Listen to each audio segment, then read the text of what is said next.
नमस्कार, मी पंजाब डक. आज आहे 26 मे 2026. मी आहे नेपाळमध्ये पोखऱ्याहून. आम्ही काय करायलो, मुक्तीनाथ या ठिकाणी जात आहे. तर मुक्तीनाथ या ठिकाणी जात असताना या ठिकाणी दरड कोसळल्यामुळे आमची यात्रा इथं थांबलेली आहे. कारण की या ठिकाणी दरड कोसळलेली आहे. तर हे मुक्तीनाथ असं ठिकाण आहे ज्या ठिकाणी आपल्या भारताचे पंतप्रधान नरेंद्र मोदी ते तिथं तपश्चर्येसाठी गेले होते. तर त्या ठिकाणी आम्ही मुक्तीनाथ या ठिकाणी जात आहे. पण जात असताना काय झालं, वाटामध्ये दरड कोसळल्यामुळं आम्ही जवळपास 2 तास झालं इथं थांबलेलो आहे. जोपर्यंत इथं ते JCB पॉक्युलर येत नाही तोपर्यंत हे आमचा तिथला जाण्याचा रस्ता सुरळीत होणार नाही, म्हणून हे लक्षात येतं. पण या ठिकाणून महाराष्ट्रातल्या शेतकऱ्याला एक अंदाज देणार आहे. महाराष्ट्रातल्या शेतकऱ्याला सांगू इच्छितो की महाराष्ट्रातल्या सर्व शेतकऱ्याला सांगतो की महाराष्ट्रामध्ये आणखी पाऊस येण्यासाठी कंप्लीट 12 दिवस पूर्ण राहिलेले आहेत. त्या 12 दिवस पूर्ण असताना म्हणजे 7 जूनच्या दरम्यान महाराष्ट्रामध्ये मान्सून येणार आहे. त्या 12 दिवसामध्ये तुम्ही शेतीचे कामे करून घ्या, म्हणून हे अंदाज सर्व महाराष्ट्रातल्या शेतकऱ्यांनी लक्षात घ्यायचा. यावर्षी मान्सूनसाठी पोषक असं खूप वातावरण चांगलं आहे, म्हणून महाराष्ट्रातल्या शेतकऱ्यांनी आपली शेतीचे कामे करून घ्या आणि आपण आपल्या शेतीचं नियोजन करा. त्याच्यानंतर राज्यातल्या सर्व शेतकऱ्याला सांगू इच्छितो की आणखीन सध्या राज्यामध्ये देखील आता म्हणजे आज 26-27च्या दरम्यान आता म्हणजे पूर्व विदर्भाकडे मान्सून पूर्व अवकाळी पाऊस येणार आहे, म्हणून विदर्भातल्या शेतकऱ्यांना अंदाज लक्षात येतात. पण त्यानंतर राज्यातल्या सर्व शेतकऱ्याला सांगू इच्छितो की राज्यामध्ये 31 मेच्या नंतर 31 मे ते 1-2 जूनच्या दरम्यान परत राज्यामध्ये मान्सून पूर्व मोसमी पाऊस बरसणार आहे, म्हणून हा अंदाज लक्षात येतात. हे पूर्व मोसमी पाऊस पडल्याच्या नंतर त्याच्या पाठीमागेच लगेच मान्सूनचा पाऊस येणार आहे, म्हणून खास करून महाराष्ट्रातल्या शेतकऱ्यासाठी आनंदाची बातमी. आतापर्यंत असं कधी झालं नव्हतं की इतका मोसमी म्हणजे मान्सूनसाठी अरबी समुद्रामध्ये आणि बंगालच्या खाडीमध्ये खूप पोषक वातावरण आहे.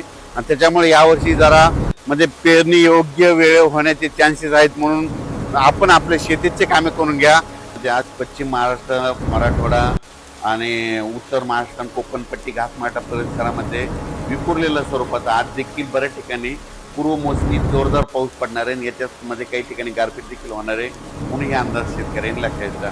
त्याच्यानंतर विदर्भातल्या शेतकऱ्याला सांगू इच्छितो की विदर्भातल्या शेतकऱ्याचे फोन आले पूर्व मोसमी पाऊस कधी येणार आहे. तर विदर्भातल्या सर्व शेतकऱ्याला सांगू इच्छितो की पूर्व मोसमी पाऊस तुमच्याकडं 26 मे पासून ते 5 जूनच्या दरम्यान चांगला पाऊस पडणार आहे. वेगवेगळ्या भागात विखुरलेल्या स्वरूपात खूप काही ठिकाणी ओढे नाले वाहतील असा विदर्भात देखील 26 मे ते 5 जूनच्या दरम्यान त्या 10 दिवसामध्ये पडणार आहे.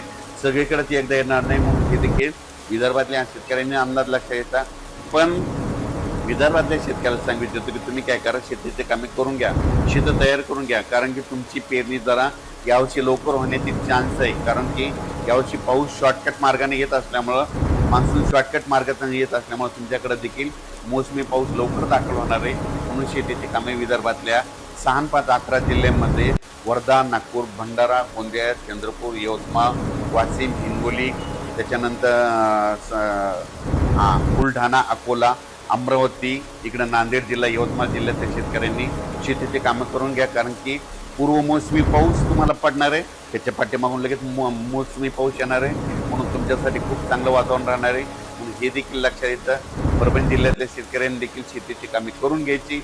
कारण की परभणी जिल्ह्यात देखील काय होणार आहे, म्हणजे मराठवाड्यात देखील काय होणार, मराठवाड्यात देखील तुम्हाला सांगतो परभणी जिल्हा झालं, लातूर जिल्हा झालं, बीड जिल्हा झालं, धाराशिव जिल्हा झालं, ह्या पट्ट्यामध्ये काय होणार, पूर्व मोसमी पाऊस काय होणार आहे, अगोदर थोडा जास्त पडत असल्यामुळे काही भागामध्ये जास्त पडणार आहे. पण मराठवाड्यातल्या शेतकऱ्यांनी तुम्ही काय करायचं, अचानक कंप्लीट आपल्याला पाऊस येण्यासाठी 12 दिवस शिल्लक राहणार आहे.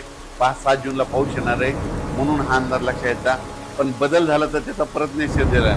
पण माझं म्हणणं आहे तोपर्यंत आपण आपल्या शेतीचे कामं करून घेणे सगळ्यात महत्त्वाचं आहे. उत्तर महाराष्ट्रातल्या शेतकऱ्यासाठी एक आनंदाची बातमी, उत्तर महाराष्ट्रातील काय होणार आहे म्हणजे 26-27 मेच्या दरम्यान देखील पूर्व मोसमी पाऊस असणार आहे. आणि उत्तर महाराष्ट्रात देखील काय होणार आहे म्हणजे 1 जूनच्या नंतर देखील बऱ्याच ठिकाणी तिकडल्या भागात देखील चांगला मान्सून पूर्व नंदुरबार जिल्हा झाला, धुळे जिल्हा झाला, जळगाव जिल्हा झाला, नाशिक जिल्ह्यामध्ये पाऊस बरसणार आहे, म्हणून हे अंदाज लक्षात येतात. पण उत्तर महाराष्ट्रातल्या शेतकऱ्याला सांगू इच्छितो तुम्ही काय करा, म्हणजे 5 जूनच्या अगोदर तुमचे शेतीचे कामं सगळे रेडी करून ठेवा. कारण की मान्सून पूर्व पाऊस बी बरसणार आहे आणि त्याच्या पाठीमागून मान्सून येईल, म्हणून पीक या